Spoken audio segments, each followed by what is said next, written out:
కొన్ని సంఘాలు మెజార్టీ సంఘాలు కూడా ఈరోజు పాలక పార్టీల వెంట చేరుతున్నారు. హైదరాబాద్లో పార్టీ ఉంది, మజ్లిస్ పార్టీ. టీఆర్ఎస్ పార్టీ అధికారంలో ఉన్నన్ని రోజులు ఒక భుజం మీద అసదుద్దీన్ ఓవైసీ, ఒక భుజం మీద అక్బరుద్దీన్ ఓవైసీని పెట్టుకొని కేసీఆర్ ఊరేగాడు. అవునా కదా?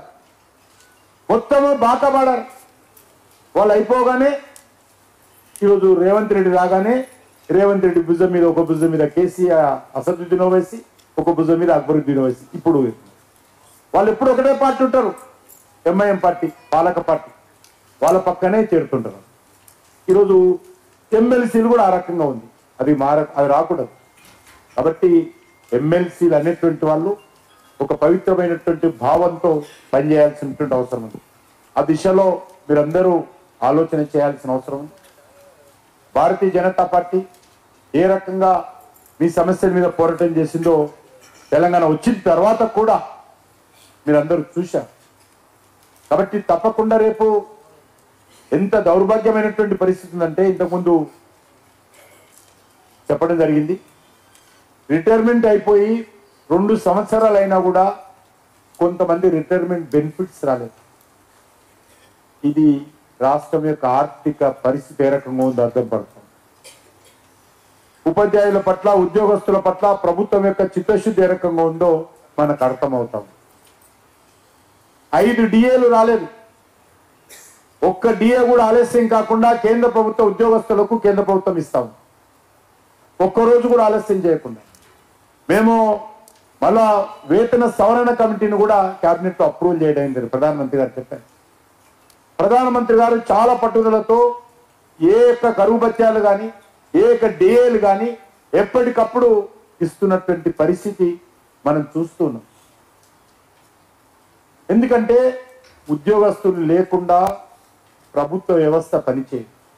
ఎంత మంచి ప్రభుత్వమైనా, ఎన్ని పథకాలు పెట్టుకున్నా, ఎంత చిత్తశుద్ధితో పనిచేస్తున్నా, ఎంత అంకిత భావంతో పనిచేస్తున్నా, ఎంత నిస్వార్థంగా పనిచేస్తున్నా, ఎంత అభివృద్ధి చేయాలన్నా చివరకు మేము నిర్ణయాలు తీసుకుంటే ఆ నిర్ణయాలన్నిటిని కూడా క్షేత్రస్థాయిలో అమలు చేసి ప్రభుత్వానికి మంచి పేరు తెచ్చేటువంటిది ఉద్యోగస్తులు.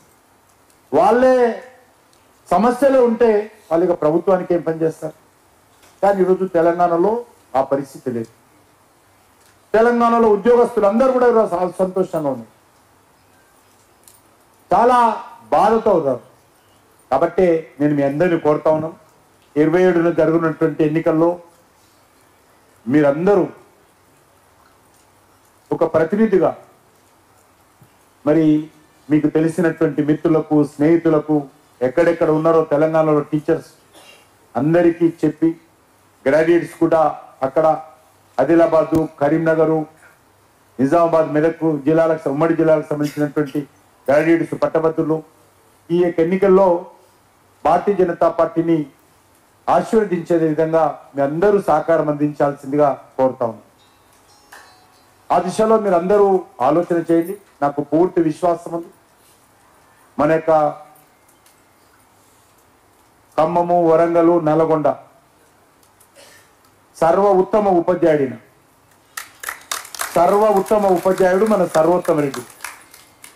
ఈ సర్వ ఉత్తమ ఉపాధ్యాయుడు అంటే నిజంగా అజాత శత్రువు, నీతివంతుడు, ఏ రకమైనటువంటి కల్మషం లేనటువంటి మరి మనస్తత్వం కలిగినటువంటి వ్యక్తిత్వం కలిగినటువంటి వ్యక్తి.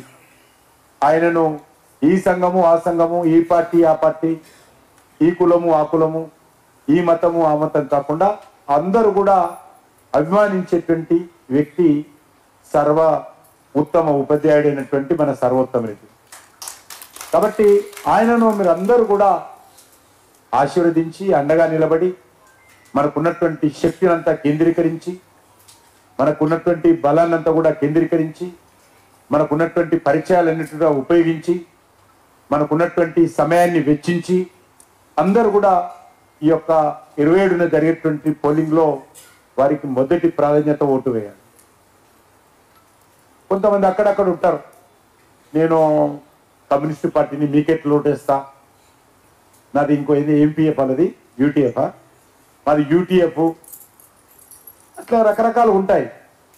అట్లా కమిట్మెంట్తో ఉన్నటువంటి వాళ్ళకు కూడా చెప్పాలి, నువ్వు మీ యూటీఎఫ్ చేసుకో, ఏం పర్వాలేదు, కానీ సెకండ్ ప్రియారిటీ ఒట్టు మనకి మన సర్వోత్తమ్ రెడ్డి గారికి వేయాలి. ఈ రకంగా ఏ ఒక్కరిని కూడా, ఏ ఒక్క ఓటరు, ఏ సంఘానికి సంబంధించినటువంటి ఓటర్ అయినా ఆ ఓటరుకు సంబంధించినటువంటి వ్యక్తులను కలవాలి.